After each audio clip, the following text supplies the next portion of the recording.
If you're a high-achieving woman who's exhausted by stress, stuck in constant conflict, and tired of being overlooked in the exact rooms where you know you were born to lead, then this podcast is for you. So here's your host, Paula V. Jane. Welcome to her Boss Brain podcast. I'm your host and your friend, Pallavi. I'm the CEO of Pallavi Leadership Group, founder of the Lead from Within program and ATM framework for personal growth and mastery. I was so looking forward to today's topic as it is the first step in how we build relationship with ourselves and with those around us. In today's episode, we will talk about perception and how it impacts your day to day if left unchecked, and also learn tips on how to activate your boss brain to see things as they are and not how you are. Trust me, your brain is playing tricks on you more than you think. It's Tuesday afternoon, okay? And I'm on one of those Zoom calls that could have been an email, seriously. But it's a quarterly team alignment meeting, so of course, 15 other people are on screen pretending to look aligned. I'm sitting upright in my office chair, just like this, okay? And I'm looking very leadership ready from the waist up. And don't laugh, very pajama bottom from the waist down. Okay, come on, we all do that. By the way, I'm nodding to the revenue updates that I halfway understand, and I glance across the screen and literally I notice my colleague Paula smirking in her little, that little Zoom square. Not a full laugh, but just a half a smile. But that's all it took, okay? My brain goes off. Wait, is she laughing at me? Was my comment silly? Oh my God, is something on my face? Did she hear that weird gurgling noise from my coffee mug? Like, what's going on? And before I can stop it, I have already written a whole story, okay? Paula thinks I'm a joke. She doesn't take me seriously. Nobody actually does. And maybe this is why I haven't been promoted yet. Maybe. And then 2 seconds later, I see it. Her cat walks across her keyboard and sends a message to her boss that says, "You're cute." Oh my goodness. She's laughing at that. Not me, not the budget report, not my face. And just like that, my entire internal spiral collapses like a house of cards. So, what just happened? My perception kicked in, okay? Not the facts, not what she actually said, not what was really happening, just the version my stress brain created in a split second. That, my friend, is perception on autopilot. So, what is perception? Perception is your ability, okay, to take in and interpret the world around you using your five senses. This is the gateway of how you communicate, how you make decisions, you form relationships, and literally interact with the external world. At Harvard, there's this concept of meta leadership that they teach, especially in crisis management. So, people who are in crisis situations, like the first responders in emergency situation, people managing emergency situations, and like that. And their model is called the POP-DOC model. Okay, it's POPDOC, POP-DOC model, where the first P stands for perception. Now, the question is that I want to ask, if your perception is clouded, okay, how will anything after that be effective or even helpful? It's like in organizations, we are so busy teaching our leaders and managers all these external frameworks for leadership and getting all these certifications, technological advancements. But the person who is using these external frameworks, technology, if they don't have the inner clarity and how they perceive a certain situation or a person is clouded, do you think the result will be effective? Right?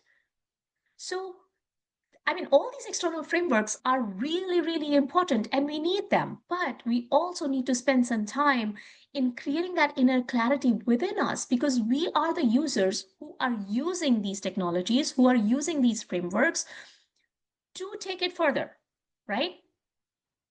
So here you go. Here is the inner technology fact for today.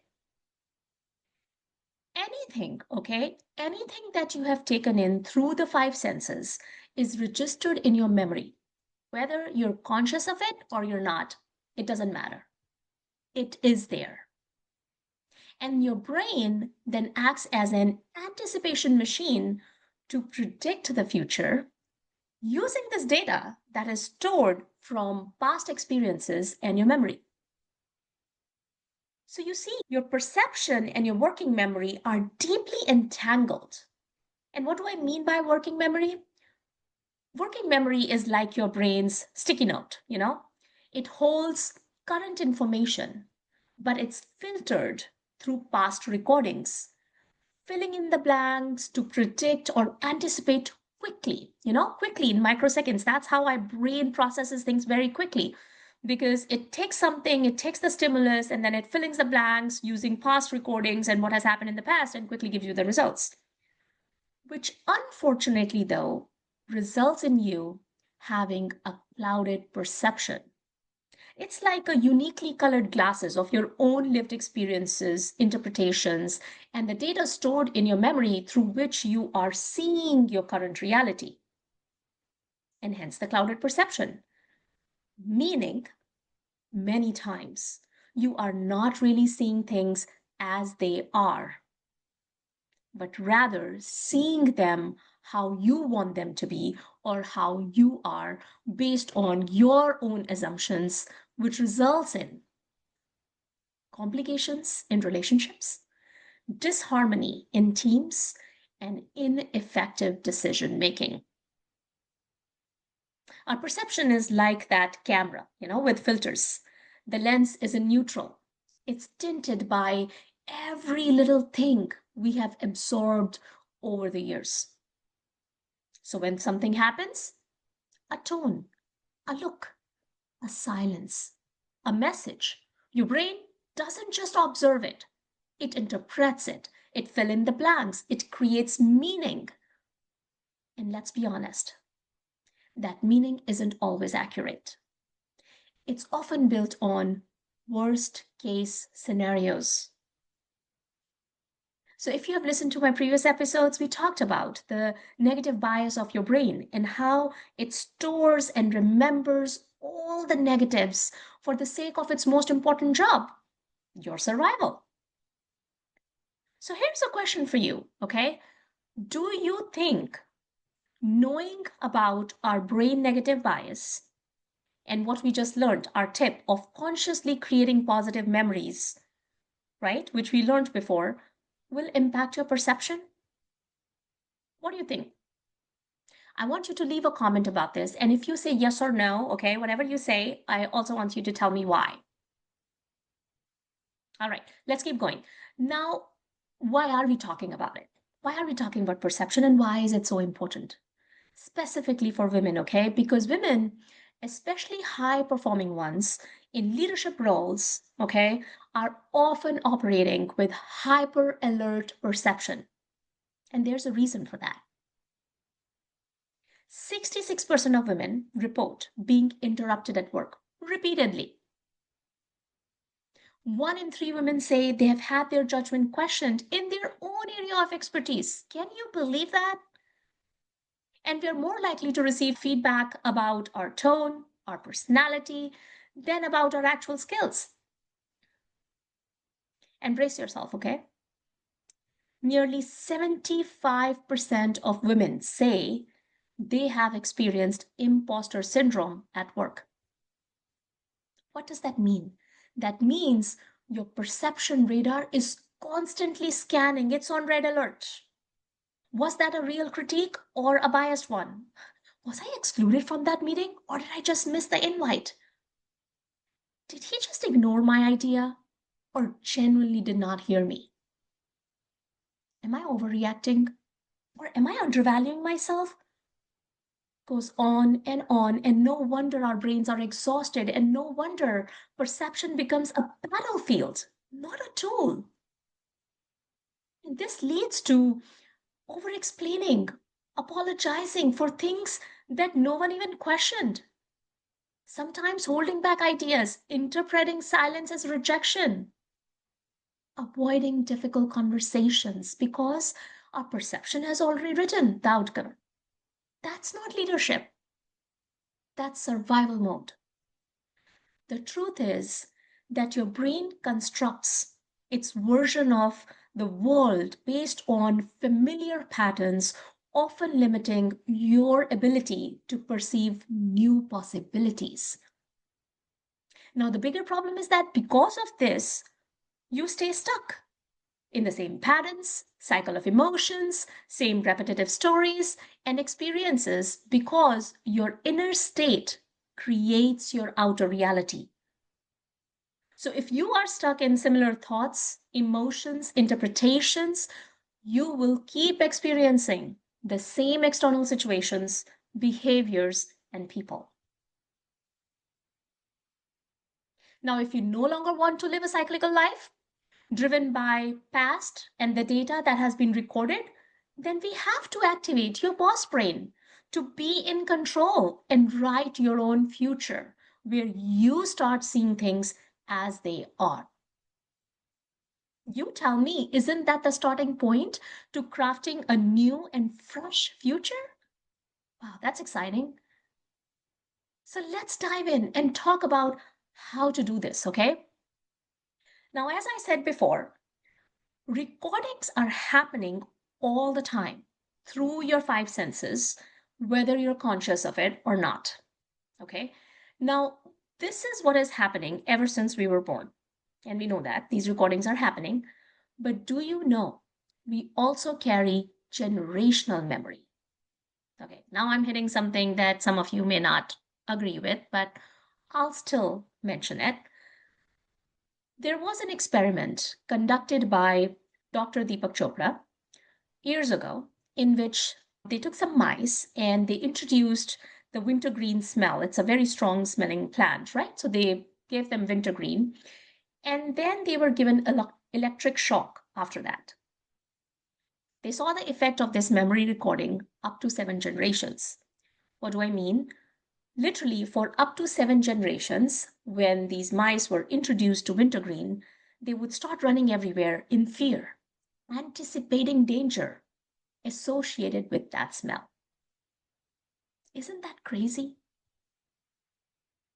This shows us how fear responses, strong past emotions of pain, suffering, anger, resentment can be inherited and passed on, not just created. And for women, that means we may be carrying survival strategies that no longer serve us today, that are may not even be needed today. I truly believe, though, that this is a golden era for women where we're actually waking up and becoming conscious of these thought patterns, these stuck emotions and chains of past that are holding us back. And that's why I really think we are our biggest obstacles. But not if we take charge. Then, on the other hand, if we take charge, we tap into our boss brain, we can also be our biggest strength and propeller to move us in the direction that matters to us. Just a few days ago, I was talking to one of my attorney friends, and who's also an amazing speaker, by the way, an advocate for women. And I was sharing my personal experience with her of how I have been so grateful and honestly surprised when so many powerful women supported, helped me in the last few years when I was establishing myself. And I truly experienced this notion of empowered women empowering other badass women. It is absolutely beautiful, which is also totally opposite to our notion of, oh, women is women's worst enemy, right? We've all heard that. And I think I know why that was and why that is changing. If you think about it, before women, were so exhausted and they were resentful as all they did their entire life was to give, give, give, and live based on other people's opinions, expectations, constantly longing for love, pleasing people, to make themselves feel whole and loved, and as a result, never really doing anything for themselves. And hence, what happened was their own cup, their inner treasure was totally empty and they were totally drained and they were operating from this feeling of lack, because of which unconsciously they felt jealousy, they felt anger. There was more of a competition than cooperation. But now, on the flip side, these empowered women who has activated her boss brain is slowly and steadily filling her own cup by taking charge of her life, anchoring within, and being intentional about focusing on things that matter to her, taking conscious action, and really be on self start, taking responsibility of her own joy. And that's where the magic is happening. Because when she feels she's in control, when she is joyful, content within, she is able to tap into this natural state of empathy, love, joy, true collaboration, and selfless giving and harmony, which makes her a powerhouse woman who is capable of cheering and lifting others around her without any fear, guilt, or jealousy. It's beautiful. And this is what keeps me up all night, just thinking about what a world we could create when, we have these amazing, powerful, empathetic women lead the world with their boss brains and are always on self start, spreading joy and meaning to others. No matter what is happening around them, what others think, say, do, it doesn't matter. And I'm so grateful every single day to do this work and to build this space and community with you all. Sorry, I just got carried away a little bit. Actually, I'm not sorry. I'm glad I shared my heartfelt passion with you all. But let's come back to how we now get out of this trap of perception and working memory, creating a hindrance for all of us. Okay? So I want to talk about 3 tips with you. Pick whatever works for you. You don't have to do every single thing, or you can do all of them, or just pick one or two, whatever. Make it your own, okay? But I'm going to share some tips with you, which is grounded in this inner science, which is what we're doing today, okay? So, number 1 tip, it's called the 90-second rule. Basically, you're riding the emotional wave and don't let it drive. Your emotions triggered by past memories, especially fear, shame, or rejection, only last 90 seconds chemically in the brain. Okay? I'll repeat that. Emotions triggered by past memories, especially fear, shame, or rejection, only last for 90 seconds chemically in the brain. And after that, we keep them alive with our repetitive thoughts. And again, thinking about the same thoughts, same stories that rule our brain. So when you feel triggered, instead of reacting and repeating the same thoughts, say this to yourself, okay? This is just a 90-second wave. Then breathe deeply or step away and let it pass.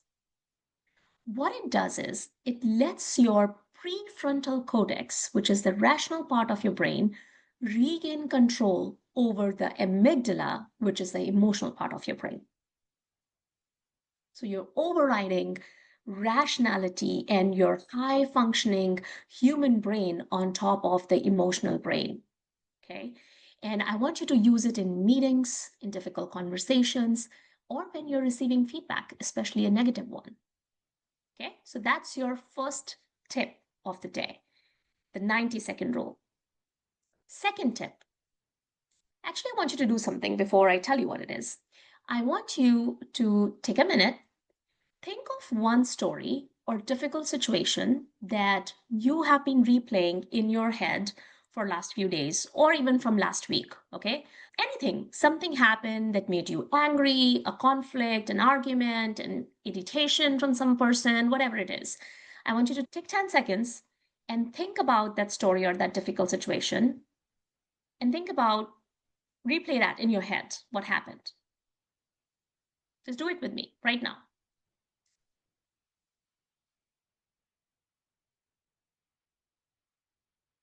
All right. If you have the situation in mind, I want you to replay in your head. And now, as you're thinking about this situation, I want you to pay close attention, okay, to your shoulders, which probably went up and are not relaxed. So I want you to just relax your shoulders. Your body is tight. Your heart rate has increased. I want you to notice these things in your body. Merely thinking about an upsetting situation, even from weeks ago, still has an impact on your body. Your thoughts literally, physically impacts your body, even though it is not even happening in the present moment. But rather, it's just a thought recycling from your memory. And then, once the stress response in your body is triggered, you are in survival mode, which will cloud your perception for the real life that's actually unfolding in front of you right now. And you will miss seeing things as they truly are. So, here's your tip: 2 to 3 times during the day, pay close attention to your body and intentionally relax your shoulders. Anytime you remember, you will be surprised how many times your shoulders are tense because there's just so much stress response going in your body all the time and in your head. So, this is what I want you to do: 2 to 3 times during the day, pay close attention to your body and intentionally relax your shoulders and do some deep exhalations. This will bring you out of the stress override, keep you centered and present. And then you could also use your five senses. That sometimes is easy. Just use your five senses and name one thing you can see, one thing you can hear, one thing you can smell, taste, and feel. It takes literally 5 seconds or 10 seconds maximum. Okay, so 2 to 3 times do this grounding and focus all these tension that you're creating in your body to release that pressure and that tension, and that will bring you in the present moment so you can actually be present for what's happening in the real life, so you can actually respond to your current situation and see however it is. Okay, and now the third and the last tip for today. This will help you rewire and create new neural networks in your brain. So we are going to learn to use if then loop scripts. If then, right? All my technological friends here, they know if then loop. We have done it in programming language, but if then loop scripts. So because we know now that our brain is an anticipation machine, right? We know that it's anticipating things. So let us use this fact of our inner technology information to our advantage. Use this brain science to predict your behavior in usual situations and give it already scripts what it needs to do when this happens. Let me give you some example. So if one of your pattern is procrastination, okay, and that impacts your perception and how you show up in the present moment, so you write this if then loop for yourself. If I catch myself scrolling instead of working, then I will close the app and physically move for 2 minutes. Yes, make it as creative as you want, but create some script in your head, okay? If I do that, and you would know what are some of the things you do. Now, for patterns like people pleasing, overcommitting, right? You could use a script like, if someone asks me for something unexpected, then I will say, let me check and get back to you, and not answer right away. Or if I start to over explain my no, then I will pause and just say, that won't work for me right now. And one more example. For confidence and speaking up in critical meetings, okay, your if then script could be, if someone interrupts me, then I will say, I'll finish my thought and then I'd love to hear yours. Make it your own or pick, craft, whatever works for you. Trust me, as you start using some of these tips for a couple of weeks, they will become habits as you will create new ways of thinking, thus empowering your boss brain. When your perception is not distorted, you will be more productive, less stressed, less conflicts, have better relationships, and make more informed and intentional decisions. So here's your challenge. This week, pick one of these three tips, okay, and try it daily.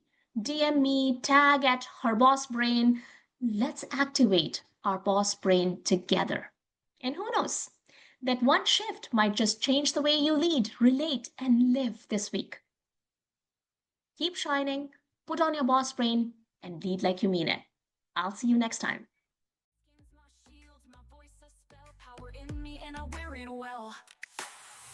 So that's it for today's episode of Her Boss Brain podcast. Head on over to Apple Podcasts, iTunes, or wherever you listen and subscribe to the show. One lucky listener every single week that posts a review on Apple Podcasts or iTunes will win a chance in a grand prize drawing to win a $25,000 private VIP day with Pallavi herself.